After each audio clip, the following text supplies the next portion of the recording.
Jodi Arias back in court, opening arguments Tuesday in the battle to determine if she gets the death penalty or life in prison. ABC's Ryan Owens is in Phoenix. He's been on this case from the start. Good morning, Ryan.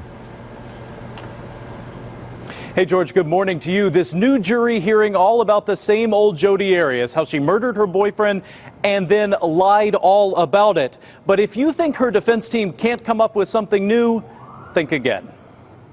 Convicted killer Jodi Arias has a new look. Her demure dark hair is shorter. Also new, her strategy to try to save her life. At least twice in opening statements Tuesday, Arias' attorney Kirk Nurmi called her a troubled, mentally ill young woman. Show me the linebacker pose. That's what I'm asking for you. That's quite a change from what Arias told her first jury, that she was a battered woman forced to kill her ex-boyfriend Travis Alexander after a fight in 2008. The simple answer is that he attacked me, and I defended myself. But the first jury didn't buy it and convicted her of first-degree murder. This retrial is only about whether the 34-year-old should die or spend the rest of her life in prison.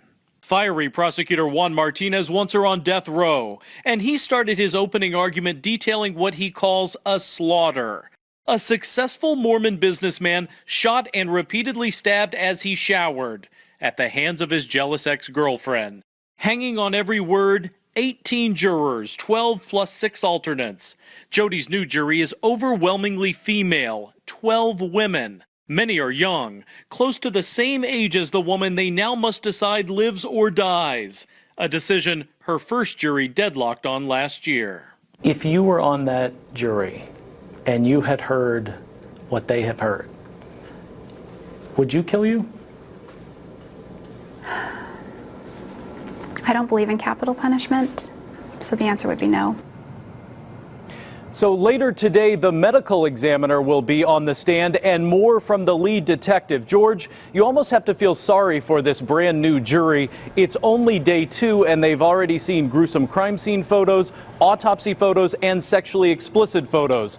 So much for easing into the case, George. No question about that. Okay, Ryan, thanks very much. Let's bring in Dan Abrams for more on that. And a clear strategy, putting all that evidence out there right away. Oh, right. It's very clear. Prosecution simply saying this was an incredibly cruel and heinous crime. They say that's the most important thing. The defense saying she's mentally ill, she's never committed a crime before, she's remorseful. In the end, these jurors have to balance what are called the aggravating circumstances with the mitigating circumstances. What does that mean?